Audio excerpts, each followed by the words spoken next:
Welcome back clinical ideas. दोस्तों, हाल ही के दिनों में हम सभी बहुत बड़ी महामारी से गुजर रहे हैं, जो कि है कोविड-19 वायरल इन्फेक्शन। इसी के बीच एक भयानक बीमारी ने दस्तक दे दी है, जिसे आप लोगों ने सुना होगा।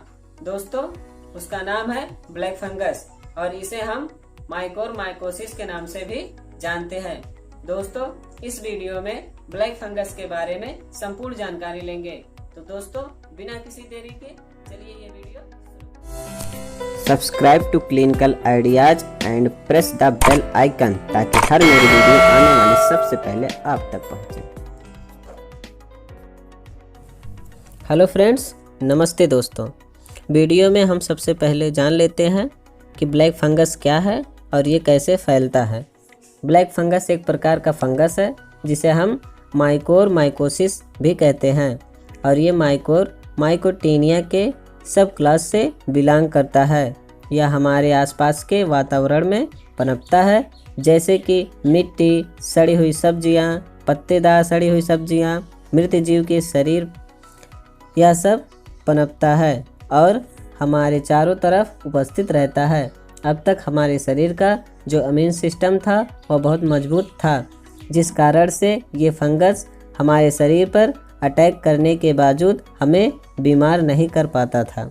लेकिन अभी हाल ही के दिनों में जो स्थिति चल रही है, जिस कारण से हमारे इम्यून सिस्टम कमज़ोर हो रहा है, इसी कारण से यह हमारे शरीर पर अटैक करके हमें बीमार कर देता है। कौन कौन सी वह स्थिति है जब व्यक्ति का इम्यून सिस्टम कमज़ोर हो जाता है?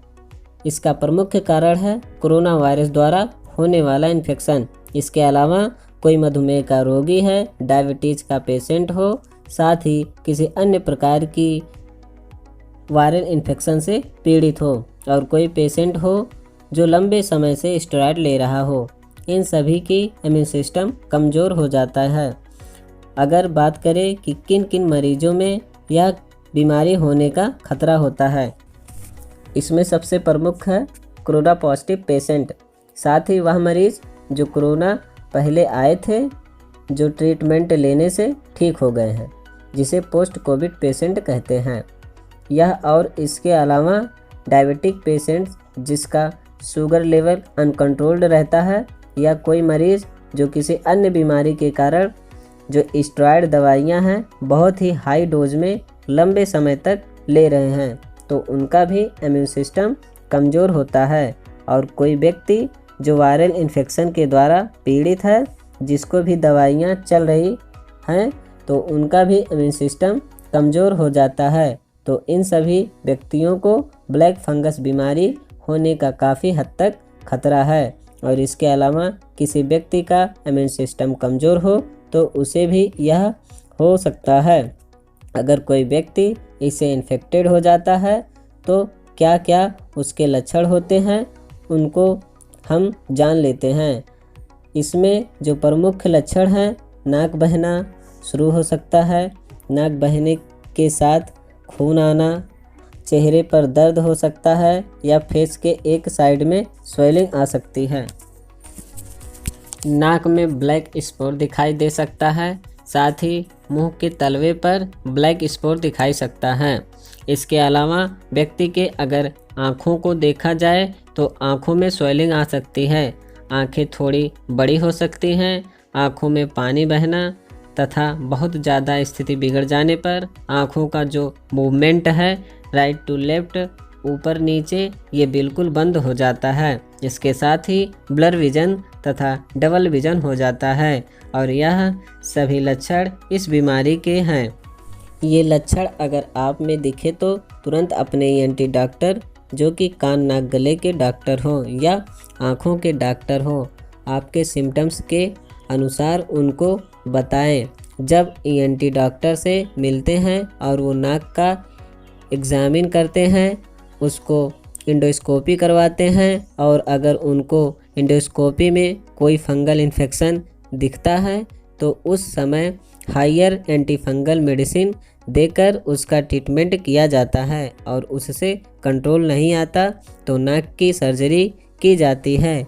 इसी तरह अगर आँखों में सिम्टम्स दिखाई दे तो आँखों के डॉक्टर से मिले, वो भी एंटी फंगल ट्रीटमेंट देते हैं। ज़्यादा समस्या होने पर उन्हें आँखों का ऑपरेशन करना पड़ता है और बहुत ज़्यादा स्थिति बिगड़ने पर आँखों को निकालना भी पड़ता है, क्योंकि जब ये आँख में चला जाता है तो आँखों के जरिए ये मस्तिष्क में चला जाता है, जिस कारण से व्यक्ति की मृत्यु हो सकती है। और आपने यह सुना होगा, जब फंगल इन्फेक्शन व्यक्ति को हो जाता है तो जो मोर्टेलिटी रेट है वो 50% तक आ चुकी है।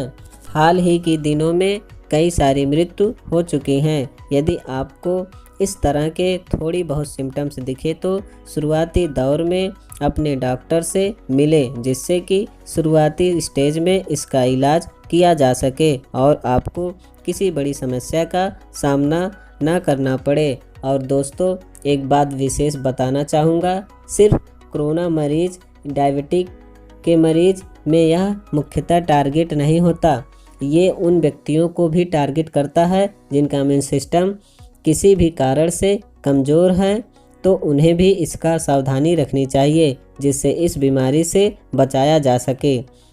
दोस्तों, इसी के साथ मैंने कंप्लीट इन्फॉर्मेशन ब्लैक फंगस के बारे में बता दिए हैं, जो हमें जागरूक कर सके। उम्मीद करता हूँ वीडियो आपको पसंद आया होगा। यदि वीडियो आपको पसंद आया हो तो दोस्तों इसको लाइक करें और ज़्यादा से ज़्यादा शेयर करें, जो किसी और को भी ये काम आ सके। और अभी तक यदि आप अपने YouTube चैनल क्लिनिकल आइडियाज़ को सब्सक्राइब नहीं किए हो तो नीचे दिए गए बटन को दबाकर ज़रूर से सब्सक्राइब करें, जिससे कि हर वीडियो का नोटिफिकेशन सबसे पहले आपके पास पहुंचे। दोस्तों, आज के लिए इतना ही। मिलते हैं नेक्स्ट वीडियो में, तब तक के लिए टेक केयर एंड धन्यवाद।